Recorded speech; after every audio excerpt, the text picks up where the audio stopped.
Hi dears, wishes to all of you. Wish you a happy new year 2025. என்னுடைய மனநிலை ரொம்ப மகிழ்ச்சியான இதுவாக இல்லாட்டினா கூட கடந்த வருஷம் 2024ல் இருந்தவங்க நம்ம கூட இப்போ இல்லை. அந்த ஒரு பாயிண்ட் மட்டும் நினைக்கும் பொழுது ரொம்ப வேதனையாக இருக்குது. பட்டு இருந்தாலும் உங்கள் எல்லாரையும் இந்த புது வருஷத்தில் மீண்டும் ஒரு முறை உங்களுடைய இந்த சின்ன வீடியோவால் பேசுகிறதுல விஷ் பண்ணுறதுல ரொம்ப சந்தோஷமாக இருக்குது. This not special video.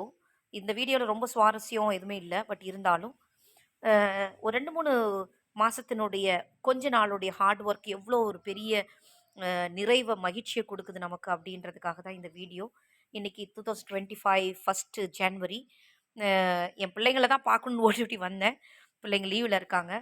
So மனநிலை கஷ்டமாக இருந்தால் கூட உடனே இங்கே வந்த உடனேவே இந்த பூவெல்லாம் பார்க்கணும், பூத்து இருக்குதா, தண்ணி ஊற்றுனாங்களா, பிள்ளைங்க பறிச்சுன்னு சொல்லி விட்டுட்டாங்களா அப்படின்னு பார்த்து எவ்வளோ பூத்து குலுங்கி இருக்கு பாருங்க. மொட்டு மொட்டா 4-5 ஒரு செடியில். நான் கேட்டேன், ரோஸ்லாம் நல்லா இருக்கான்னு. இவ்வளோ பெரிய துன்பத்தில் கூட செடியை பற்றி கவலைப்படுறீங்களே சிஸ்டர்னு சிரிச்சாங்க.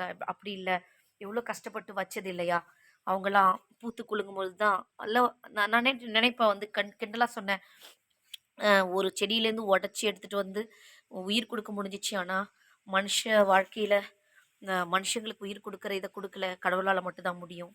ஸோ கடவுள் என்ன செய்கிறாரோ அதை ஏற்றுக்கணும், அந்த மனநிலை கொடுக்கணும் அப்படின்னு கொஞ்சம் கொஞ்சமாக மனசை மாற்றிக்கிட்டு வரேன். இருந்தாலும் மனசுக்குள்ளே சில குழப்பங்கள் அப்படின்னு இருக்கும்போது கடவுளுடைய அன்பு டிஃப்ரெண்ட்டாக இருக்கே, ரொம்ப வலிக்குதே அப்படின்லாம் நினச்சிருக்கேன். ஸோ உங்களுக்கு இந்த சில மாதத்தினுடைய ஹார்ட் ஒர்க் எவ்வளோ ஒரு மகிழ்ச்சியை கொடுத்துருக்கு அப்படி எனக்கு. ஸோ அதை உங்களுக்கு காமிக்கலான்னு வந்தேன். ரொம்ப சந்தோஷமாக இருக்குது இவங்களாம் பார்க்கும்போது. அப்படியே பூத்து குலுங்கி இருக்காங்க. ஓரம் ஃபுல்லாக லைனாக வச்சுருந்தேன். Thank you. Happy new year to all of you.